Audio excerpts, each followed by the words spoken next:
This time I'm going to be going off on the subject of killing our kids with kindness. Being a mom, I can definitely relate to the immense sense of pleasure a parent can receive from doing or giving nice things to our children. And as a parent, I am also familiar with the painful sting and subsequent anger that can follow this gift or favor giving when your child shows absolutely no gratitude for it. Considering what we see coming from the majority of teenagers, I am honestly starting to dread my daughter's coming teen years. But unlike so many others, I refuse to accept the notion that teenagers are just being themselves when they are lazy or disrespectful. They don't have to be like that. We as a culture have simply permitted it thus far. Just because something is now normal doesn't make it right. I think a lot of the parenting problems our culture faces today stem in large part from distorted thinking on a few basic concepts. For instance, the concept of what it means to love someone. It's true that if we love someone, we hate to see them in pain. But all too often, especially with our kids, we take that to mean that we cannot ever allow ourselves to do anything that might hurt their feelings. Wrong! An alcoholic isn't going to be thrilled when you tell them they need to lay off the booze. Your friend will most likely be ticked if you tell them that their porn addiction is going to destroy their marriage. And our children loathe ever being told no. That's human nature. But if we love them, that's exactly what we're going to do. Proverbs 27:6 says, "Faithful are the wounds of a friend, but deceitful are the kisses of an enemy." Meaning that if we love someone, sometimes we need to give them a swift kick in the rear. And of course, they're not going to like it.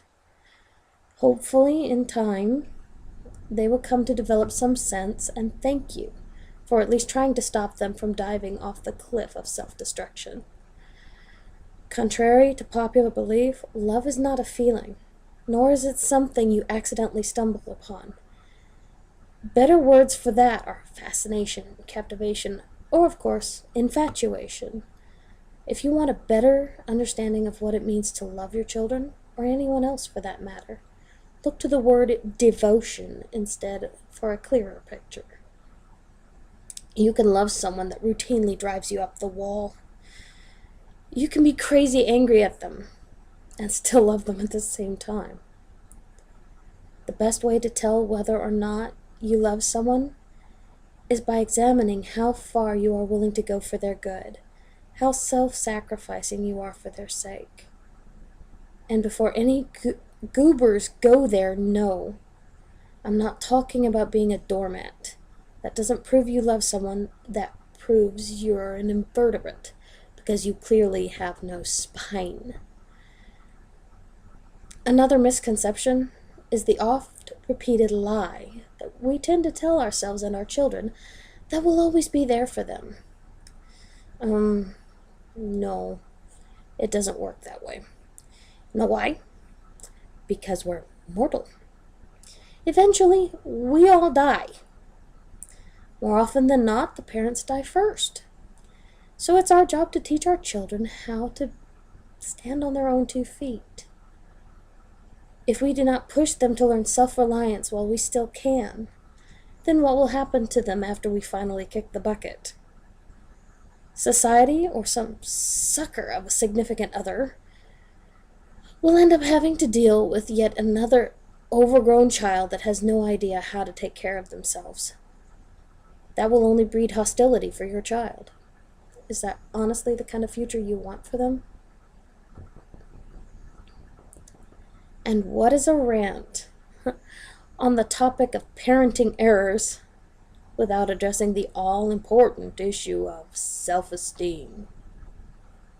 To that, I have to say, how stupid do you think your kids are? Seriously, do you really think they'll believe that you're anything but full of baloney if you're praising every piddling little thing they do in a misguided attempt to build them up. Even if they do buy it and carry those preconceptions into adulthood, they're in for one doozy of a shock when an employer does not applaud them for simply showing up on time to work. If you truly want your kids to have a solid sense of self-esteem, teach them something, for crying out loud. Give them a skill. Pay attention to them. Get a feel for what their natural gifts are, and then show them how to use that to the maximum effect.